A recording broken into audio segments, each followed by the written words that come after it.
Hey guys, Richard Benia here from Networking While Not Working, and just wanted to talk actually briefly about just making sure that you're staying on your agenda and not being pulled into other people's agenda and time management things. So I'll just kind of give you a little tip about what I do on a time management level. I work with a plan. I have a planner that I have from David Bird Consulting, and everything has to be written down. Everything has to have a plan. But then what happens, right? You get a phone call, you have a great meeting, somebody says, great, let's do this, let's do that, and you're pretty excited.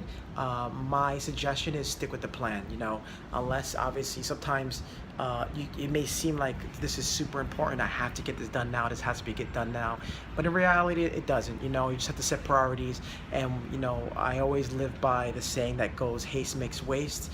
I really believe in this, and when you stick with your plan, you stick with your agenda, you will have the great results. So let's just say that you have what you have to do today, then you talk to somebody, you have to make a change to something, you can just prioritize it. You know that it doesn't have to get done today. The person you talk to on the phone knows that it's not going to be today, and when you're talking, just set realistic expectations. Say things like, great, I'll get it to you by this week, and I'll get it to you by this Monday.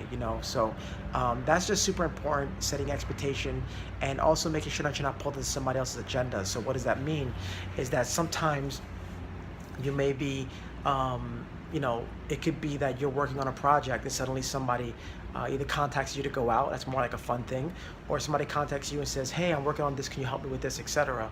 And a lot of times what I see people do is they get pulled into other people's agenda.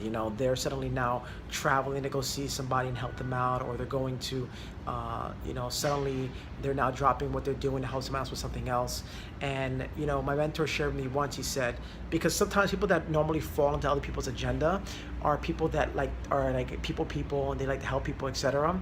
And my mentor shared with me once, he says, in order to be selfless, you have to be selfish, right? And it sounds, especially people that are selfless, they hate that word selfish, but you have to be selfish with your time, because your time is valuable, and only through achieving and mastering what you want can you help other people as well. So that's with that said, guys. This is Richard Benia from Networking While Not Working. Appreciate your time, and I'm hoping this helps you. Take care.